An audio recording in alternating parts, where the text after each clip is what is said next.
This trumpet technique, a music stand, it's even got a pencil on it. So someone's quite serious about their musicianship.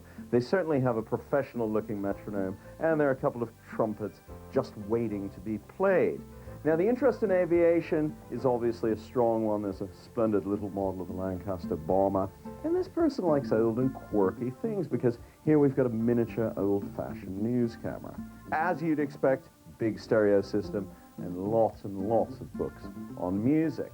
There's certainly a strong interest in domestic travel because there's a terrific set of Ordnance Survey maps.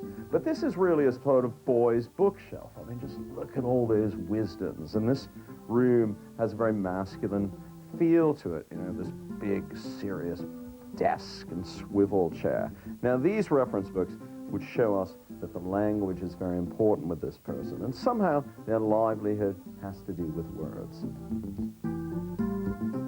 Well, this is a nicely restrained kitchen, and it shows that whoever lives here has very traditional English taste. Slightly cottagey, nice blue and white china. There's a terrific little watercolor of a barnyard scene there, very pretty. And there's also a very pretty dresser, and look at this. In their ceaseless quest for crockery, they seem to have denuded every single television company in Britain. So, a collector of purloined coffee mugs. Let's just look in the fridge and see what we've got there. Maple syrup, Falling Black Label. So someone who's obviously on the Canadian lager diet. Revealing bedside reading. 3 books on crosswords. That shows the love of language and also the desire to get things right. This person's probably a bit of a perfectionist. Certainly someone with very adventurous taste in pictures. In this bedroom, they range from the wind and the willows right through to landscapes. Interesting visual taste. Maybe a former art student. We see more evidence in here of that love of flying. There's a rather dashing aviator bear with an upmarket scarf round his neck. And, of course, loads of suitcases. So this person is always ready to get up and go. Now, let's look at the evidence. The cricketing connection. The love of language, the flying bear. Who lives in a house like this? David, it's over to you. Well, thank you very much, Lloyd. And now, for our home and studio audience, here's whose house it is.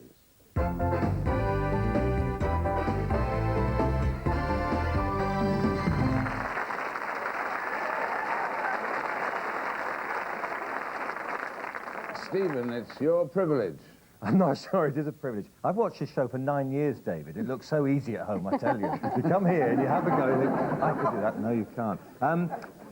I think Canada's important. I think that, I think it's a broadcaster of some sort. Oh.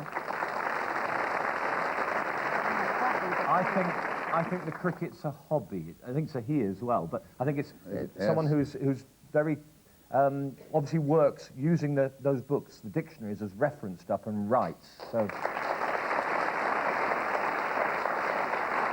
right, and you've got broadcaster, yeah, Francis. We're looking for a broadcasting journalist. This person writes on cricket.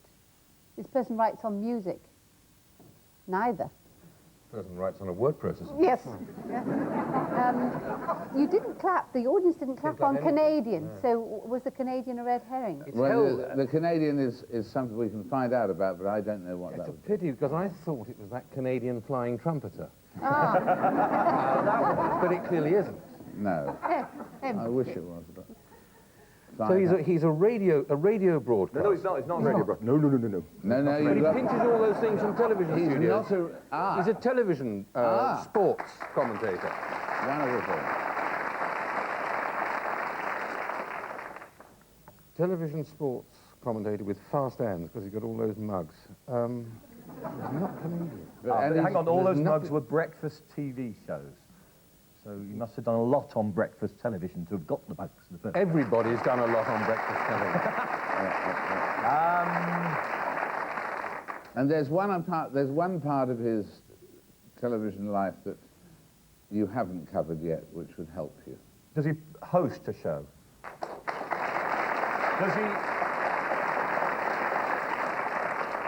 Nick Owen. Good guess, but no. If I didn't write, that would have been a great moment. Oh, it would have been one of the great moments of television. But it wasn't. But it wasn't. No. We're almost there. He hosts his own show. One more clue, David. Come on. Is it daytime television? Yes. Come on. Not Alan Titchmarsh. The person who I think ought to get this most is Stephen. A game show. Oh, don't start. Oh, this is going to be so embarrassing if we don't get it. It's a game show host now, and it's 7th, yes. 7 glorious years, journalist as well. You'll kick yourself when I say it's turnabout. It's Rob Curling. Oh. Rob Curling, will you come through the keyhole?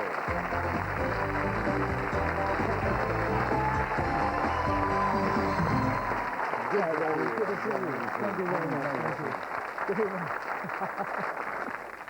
Well, they should have remembered. It is 7 years. I hope I got it right. It is absolutely beat as any of Action Time series, which Stephen himself I was admit gracious that. enough to point out. Absolutely. But anyway, and then on to 8th and more. And of course, there are some things that you do that people all around the country don't see, like Newsroom Southeast and so on. But then a lot of the other stuff you do, the journalistic stuff, the OBs and all of that, everybody sees and so on. What's been the most interesting OB you've done so far? I think the last series of OBs probably, which was from D-Day through VE Day and VJ Day, which were just quite superb. I mean, the events really spoke for themselves. D-Day was particularly fun for me because I was sent out to do Pegasus Bridge, which is just a glorious story. And of course, enormously moving. And you know, people think wrongly that old soldiers are bores, but they really aren't. They tell wonderful stories. And when you meet them there in the environment where they base their stories, it's a real privilege. And so I think doing those series of 50th anniversaries were huge, actually. And what about this other sideline of yours about Beatles About? How did that come about? That came about because they wanted someone who was supposedly a journalist, who wouldn't be recognised, to go around being just sort of a background person, being a reporter, going up to people, so that they believed the situation that they were in was a news event or whatever. And so it was just really pulling the wool over people's eyes before the man with the beard then arrived in disguise, usually a policeman with a beard sticking out. Yeah, I see. So that's just an added sideline. That was a little bit of a sideline during the summer. But which of all the various things do you think of first? I mean, Do I think I am?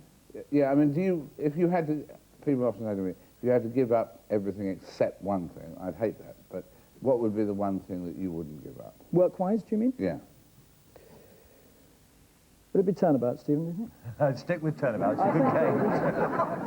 Mr. Chairman, I must, on behalf of my panellists, if I may, speaking for all, object, because Lloyd Grossman littered that film with a load of red herrings. We had Canada, pilots, trumpets. What's that got to do with turnabout? Well, he was out to win this one, I think. But I can what is explain. Canada, then? My uncle lives in Canada. And I'm very surprised you didn't know that. Yeah, God, Alan, that was... I knew that, but He's an Air Canada pilot, so he hangs his hat up on my beg for some reason. And he also has a maple syrup farm. And so he gave me some maple syrup to come back with 6 years ago. And I hate maple syrup. That's why it's still in my fridge. We've got to add that any man who has a sign, an emblem of the Lord's Taverners hanging in his home deserves deep and lasting respect. And we hand you this as our token of thanks, Rob, very much for being with us. Thank you for David. sharing your home. It's been a delight. Thanks a million. Thanks a million to Rob. Thanks a million, of course, to Simon Weston, to Alan Corrin, to Francis Edmonds, and to Stephen Leahy. And our thanks to all of you. Until the next time, goodbye for now.